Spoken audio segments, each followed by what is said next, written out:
Everyone for staying with us. Let's conclude the conversation tonight with the perspective of the Nigerian Bar Association. Joining us is Mr. Festus Okoye, is the chairman of the Nigerian Bar Association Election Monitoring Committee. Thank you so much for joining us on the program. Thank you very much. What did the NBA see in this election? Well, the NBA has taken away some positives from this particular election, and is going to use some of those positives as a basis for further recommendations for improvement in the law and improvement in the administrative setup of the Independent National Electoral Commission. What would those things be, the positives that you've taken?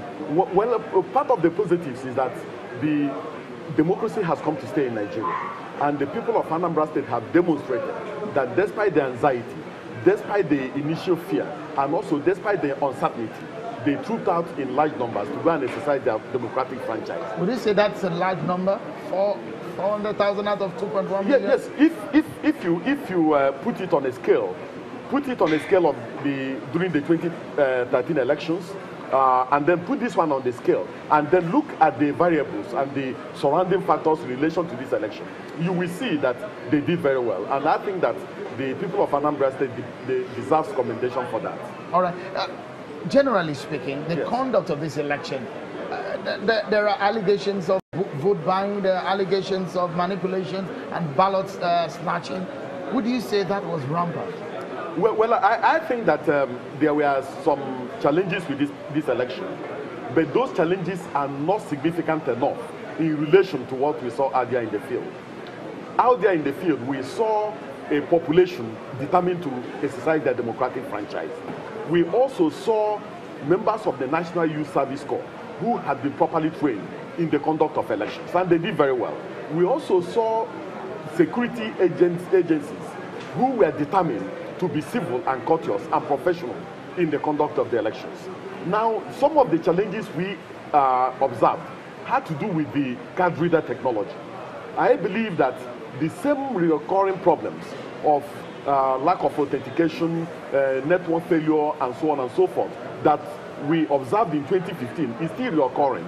So I think that the Independent National Electoral Commission needs to re-examine the current card reader technology and see what improvements can be made in relation to it. If there is one thing, I mean, you're speaking on behalf of the NBA Election Committee. If there's one thing that your committee has discovered in this election and needs to be urgently fixed in the Electoral Act, what would that be? I think that we must fix the place of the card reader in our electoral process, and to put it permanently, to impute it into the electoral framework. Because not just to be in the guideline. No. It's not a law. The card reader technology is only a quality control mechanism as of today. So we must input it permanently in the law so that it forms part of Section 747 of the Electoral Act.